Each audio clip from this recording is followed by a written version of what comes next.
Kearsipan Provinsi Sumatera Selatan. Ketemu lagi kita dalam podcast Arsipku. Nah, dalam hal ini kita akan berbicara tentang apa? Tentang kompetensi mengenai pegawai yang ada di Dinas Kearsipan. Teman-teman sekalian, kali ini kita kedatangan tamu dari Universitas Islam Negeri Palembang. Mereka pengen tahu tentang bagaimana pengembangan kompetensi yang ada di Dinas Kearsipan, baik dari jabatan struktural maupun jabatan fungsional. Nah, untuk itu kita bersama-sama mendengarkan dan juga berkenalan dulu sepertinya kita ya. Iya.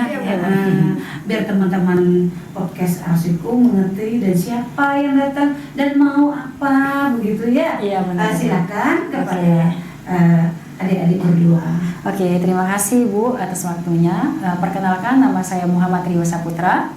Baik, perkenalkan nama saya Azira Aimin Safira. Oke, kami dari Program Studi Manajemen Pendidikan Islam dari Fakultas Ilmu Tarbiyah dan Keguruan. Kami dari Universitas Islam Negeri Raden Patah Palembang. Kalau boleh tahu nih, kedatangan adik-adik sekalian ini ke sini dalam rangka apa? Dan seperti yang saya ungkapkan di awal nih, kita berbicara tentang kompetensi. Nah, dalam rangka mata kuliah atau bagaimana kalian datang ke sini? Apakah memang pengen tahu tentang Dinas Kearsipan Provinsi Sumatera Selatan? Oke, baik Ibu. Izin menjawab. Kami berdua ke sini untuk ada tugas dari dari tugas mata kuliah. Jadi kami tuh ingin menyelesaikan tugas, makanya kami memilih untuk mewawancarai di Dinas Kearsipan Sumatera Selatan ini, Bu. Nah, jadi kami mohon bimbingan ataupun arahannya kepada Ibu, semoga kami bisa menyelesaikan tugas tersebut dan bisa mendapatkan nilai yang memuaskan. Dan kalau demikian, kalian kesini memang salah satu tujuan utama adalah mengenai mata pelajaran. Iya, mengenai mata pelajaran. Mata kuliah itu. Namun di sisi lain, apakah ada yang pernah mengenal Dinas Kearsipan Provinsi nih? Kalau dari pribadi saya sendiri itu belum mengenal, tahu aja di Dinas Kearsipan alapannya di sini. Dan sekarang itu baru tahu itu karena dari teman. Karena teman juga yang kemarin itu pernah magang SMK-nya di sini. Bagaimana informasi dari temannya yang magang di sini? Boleh diceritakan ke teman-teman sekalian?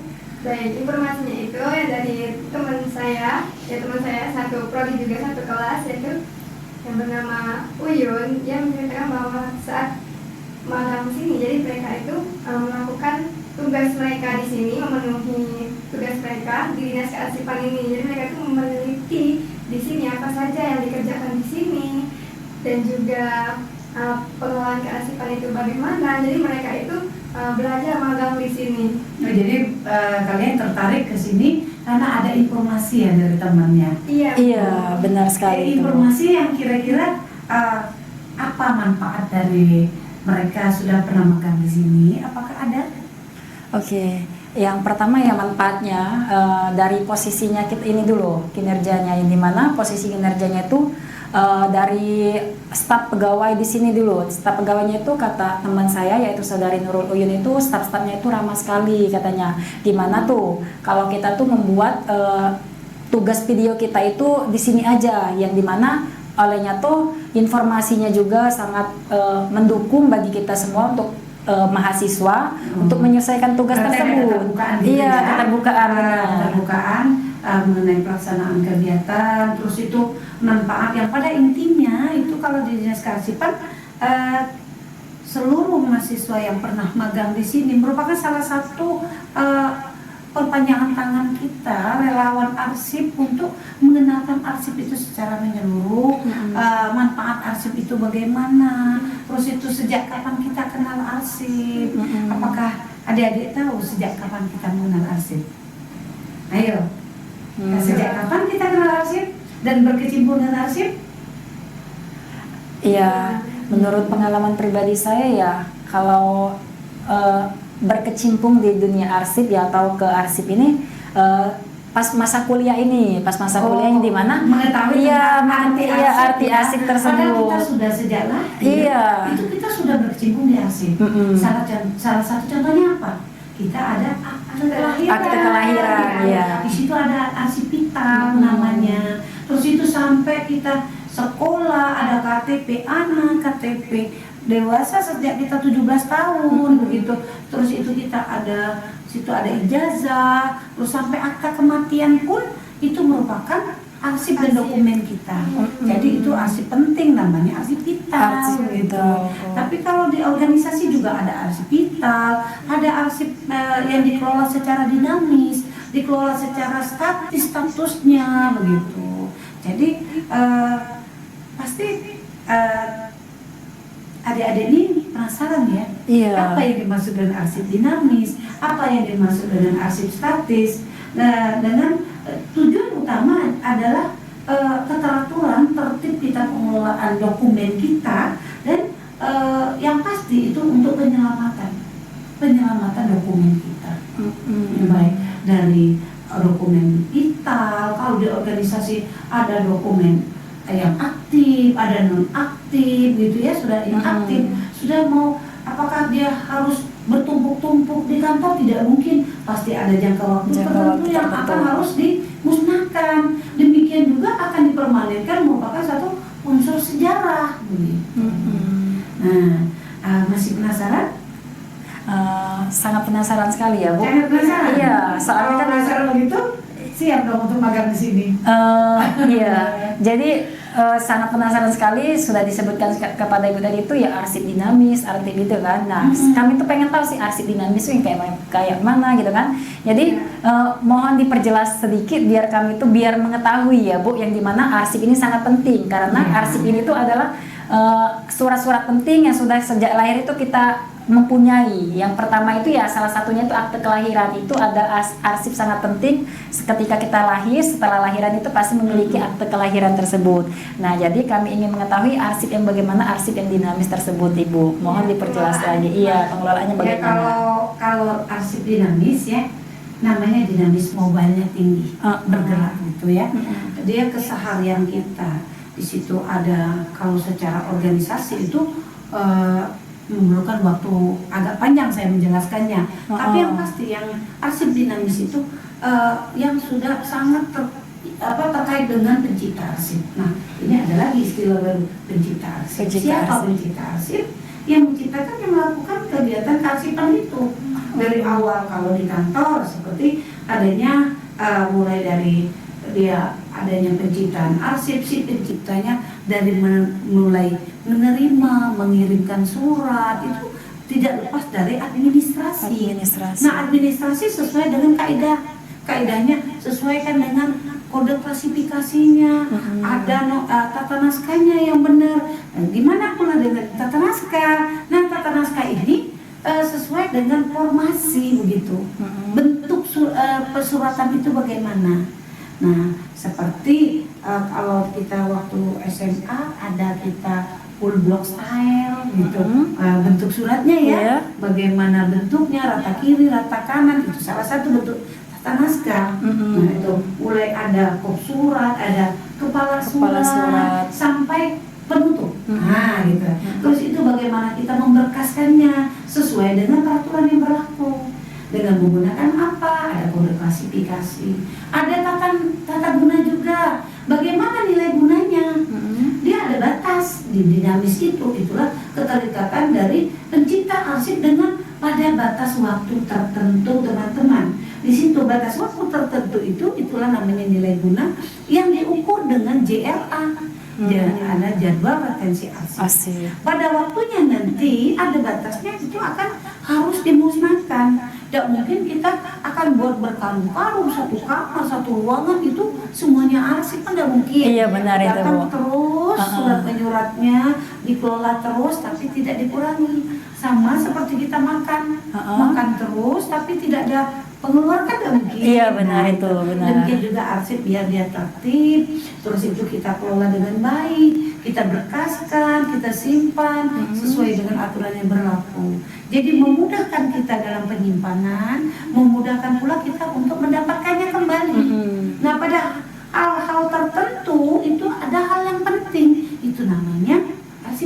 Arsip vital. Nah, arsip vital itu tidak bisa digantikan apabila dia hilang atau rusak. Seperti tadi kalau arsip pribadi, KTP, akte kelahiran. Apakah akte kelahiran bisa digantikan?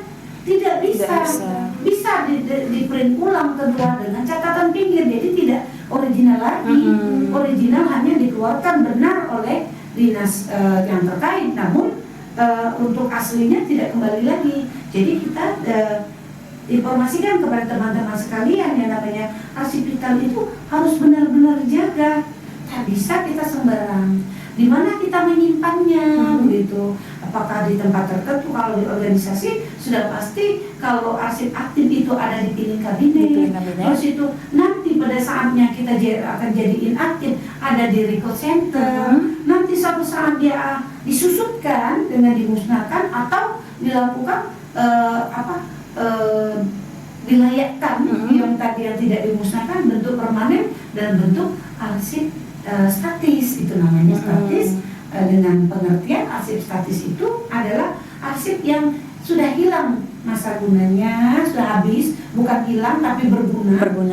Habis masa guna yang aktifnya, terus itu berketerangan permanen dan adanya mengandung unsur sejarah. Contohnya lagi kalau sejarah seperti sejarah gubernur pertama yang ada di Sumatera Selatan. Nah, itu arsip statis. Kenapa? Dia ada dokumennya, tapi dia tidak menjadi gubernur lagi, tapi pernah jadi gubernur. Jadi itulah namanya statis. Banyak sekali kalau itu. Gubernur pertama siapa coba? Sudah pernah dengar gubernur pertama? Gubernur yang pertama Abdul Qadir Zailani. Abdul Qadir Ghani. Oh. Yang sekarang disebut dengan apa? Ada untuk sebagai kenangan nama itu salah satu bentuknya gimana? Ada di Rumah Sakit Akagani. Oh. Palembang. Nah, itu kan tahu ya. Iya. Jadi penasaran sekali ya. Kalau penasaran, kami persilakan kepada adik sekalian untuk dapat menggali ilmu lebih dalam mengenai kearsipan, apalagi arsip statis. Teman-teman sekalian bisa kita buka di Sumsel Go ID atau Citra Daerah. Itu nanti ada gambaran secara umum tentang dinas kearsipan dan arsip statis yang ada di Provinsi Sumatera Selatan. Sangat menarik sekali itu. Dengan pengelolaan yang kata Ibu Arsip tadi, kan itu berarti membutuhkan sumber daya manusia yang terlatih kan, Bu, untuk mengelola semuanya. Betul sekali. Iya, supaya ya kinerjanya itu baik, efektif dan efisien. Betul. Dengan kinerja yang baik akan meningkatkan juga hasil yang baik. Nah, karena kita tidak bisa sembarang untuk mengelola arsip itu. Pasti ada pemahaman-pemahaman, keahlian-keahlian tertentu dalam mengelola arsip. Nah, kembali ke topik awal kita, bagaimana peningkatan kompetensinya. Nah, teman-teman sekalian, teman-teman kita dari UIN ini pengen tahu bagaimana pengelolaan ya, manajemen diklat atau pelatihan-pelatihan seperti bimbingan teknis, seminar atau pembinaan serta sosialisasi tentang kearsipan yang ada di Dinas Kearsipan Sumatera Selatan. Iya, benar sekali itu, Bu. Kita kalau di Dinas Kearsipan kita ada jabatan fungsional, di sini ada jabatan ada struktural sudah pasti selaku pelaksana daripada fungsi fasilitatif. Nah, apalagi fungsi fasilitasi. Fungsi fasilitatif ini adalah fungsi penunjang dan substantifnya itu adalah teknisnya. Yang teknis itu berbeda setiap OPD. Kalau fungsi fasilitatif itu sudah pasti ada. Yang ada sekretariatnya misalnya bagian umum, kepegawaian, perencanaan keuangan itu fasilitatif. Tapi secara substantif itu beda-beda. Ada misalnya Dinas, dia punya teknis untuk dinasnya, terus itu pariwisata, dia punya teknis pariwisata, demikian juga kearsipan, begitu. Nah, untuk kearsipan ini kita untuk menunjang substantifnya perlu peningkatan seperti diklat fungsional kearsipan, sertifikat fungsional tentang arsip alis. Begitu, demikian juga ada diklat teknis bagaimana penyusutan, dan diklat teknis tentang pengelolaan arsip dinamis, diklat teknis tentang pengelolaan arsip statis, itu macam-macam, banyak sekali tergantung pada jenjang mereka dan levelnya yang merupakan penunjang serta prasyarat kadang itu untuk menduduki satu jabatan tertentu. Di jabatan tersebut harus ditunjang oleh diklatnya atau diklat baik diklat wajib seperti diklat pimpinan atau diklat teknis ataupun diklat fungsional arsip alis. Nah, mungkin ada lagi masih penasarannya teman-teman nih dari UIN ini? Sepertinya banyak sekali ini mau ditanyakan. Silakan saya mungkin the last question. Boleh Bu. Oke, terima kasih ya Bu. Oke, sebelumnya kan tadi kan ada yang di arsip ini sangat penting yang harus dijaga. Nah, Bu, bagaimana Bu ya? Kita ini kan namanya manusia ya Bu. Namanya manusia ini pasti kan ada ibarat tuh bencana ataupun kendala dalam hidup ya Bu. Nah, jikalau surat-surat itu kan sangat penting, yang dimana kan seperti akte kelahiran, KK segala macam kan itu seperti KTP. Nah, yang dimana itu kan kalau seumpamanya kita terkena bencana seperti kebakaran, yang dimana posisi kan kita menyelamatkan diri terlebih dahulu ya Bu, menyelamatkan diri terlebih dahulu. Nah, bagaimana Bu? Seumpamanya itu kan itu yang barang-barang yang berharga itu seperti yang saya sebutkan tadi itu hangus terbakar. Nah, itu bagaimana mengurus kembali yang seperti akte kelahiran, kakak kartu keluarga dan segala macamnya itu tadi Bu. Nah, bagaimana itu mengurusnya dari awal ya? Teman-teman podcast sekalian, sepertinya teman-teman kita dari UIN ini pertanyaannya sudah agak dalam nih, karena mereka ini sudah mengenal arsip sebelum datang ke sini. Ya, kita memang bencana siapa yang mau? Iya benar itu Bu, sebenarnya sekali. Tapi kita kalau di organisasi, kita ini berbicara ke organisasi nih ya. Kalau di organisasi kita itulah gunanya digitalisasi. Sekarang ini peningkatan digitalisasi dengan alih media. Nah begitu, alih media dengan autentifikasi. Kenapa dikatakan autentifikasi? Karena autentifikasi itu ibarat kita bahasa kita sadar legalisir. Ini benar nih sama dengan aslinya. Arsip vital di organisasi itu harus adanya preservasi. Preservasi di sini artinya pemeliharaan. Dan penyelamatannya itu ada dua caranya. Satu, duplikasi. Yang kedua adalah kita menggunakan alih media tadi. Duplikasi ini adalah kita sistemnya ada penempatan satunya asli ya di dinas tersendiri khusus. Keduanya di tempat lain. Nah, di tempat lain ini akan adanya autentifikasi namun sebelumnya sesuai dengan aslinya atau menggunakan watermark yang memang punya kita adanya punya sendiri yang khusus punya dinas kearsipan yang sudah autentifikasi sesuai dengan ketentuan yang berlaku. Itu organisasi. Maka itu kalau secara pribadi bagaimana kita memanfaatkan digitalisasi tersebut. Kita boleh waktu itu panik kita kan.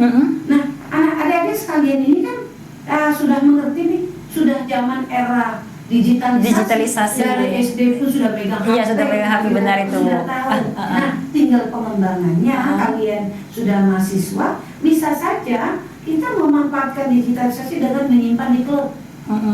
Atau kita ada drive sendiri. Drive sendiri itu alangkah baiknya kita punya asli dan satunya biasakan dengan autentifikasi dari sumber si pencipta dari arsip. Siapa misalnya di situ ada dari dinas kependudukan untuk KTP, KK dan sebagainya.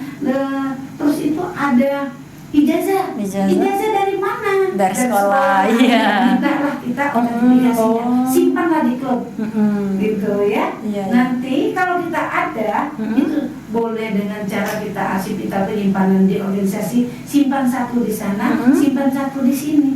begitu Mm-mm. boleh. Nah, jadi yang asli punya kita, yang untuk yang kopinya bisa disimpan di mana, Di mana? itu yang Ya, aman. iya. Kadang-kadang kalau perusahaan dia nyimpannya di bank, Di bank. berkas yang cara pola penyimpanannya mungkin juga dengan alatnya, peralatan yang tahan air, tahan api, Iya. yang tidak terganggu oleh bencana. Bencana. Begitu. Nah, terus itu kalau untuk keterangannya kita kembali ke pemerintahan. Pemerintah. Iya. Bahwa benar ini terjadi dengan keterangan bahwa telah terjadi ini bencana, misalnya musibah kebakaran. Nah, tapi kita tidak susah dengan lampirannya, kita masih ada di secara digital sudah tersimpan. Iya, sudah tersimpan. Ya, seperti nggak? Iya, drive kita disimpan nggak? Itulah seperti itu mungkin jawaban kita terhadap pertanyaan dari teman-teman kita dari UIN tadi. Iya. Sangat menarik teman-teman sekalian. Banyak sekali yang bisa kita perbincangkan tentang dunia kearsipan. Kearsipan. Iya, benar sekali. Untuk kali ini kita batasi sampai di sini dulu. Iya, Ibu. Nanti kita sambung lagi nih. Oke, boleh, tanggapan boleh. ya. Iya, tanggapan di lain kesempatan ya, Bu. Mungkin kalau teman-teman juga masih penasaran, kami persilakan kepada teman-teman untuk datang ke Dinas Kearsipan. Kita punya galeri tentang kearsipan, arsip dinamis di sini. Ya, kita juga ada pola penyimpanannya bagaimana, dan kami siap untuk mendampingi tentang bagaimana pengelolaan arsip yang baik di organisasi maupun pribadi. Teman-teman sekalian, kita cukupkan dulu perbincangan kita kali ini, dan harapan nanti kita ketemu lagi pada lain kesempatan. Iya, benar, Ibu. Iya, menarik itu. Kami tutup. Bilang ya. Wassalamualaikum warahmatullahi wabarakatuh.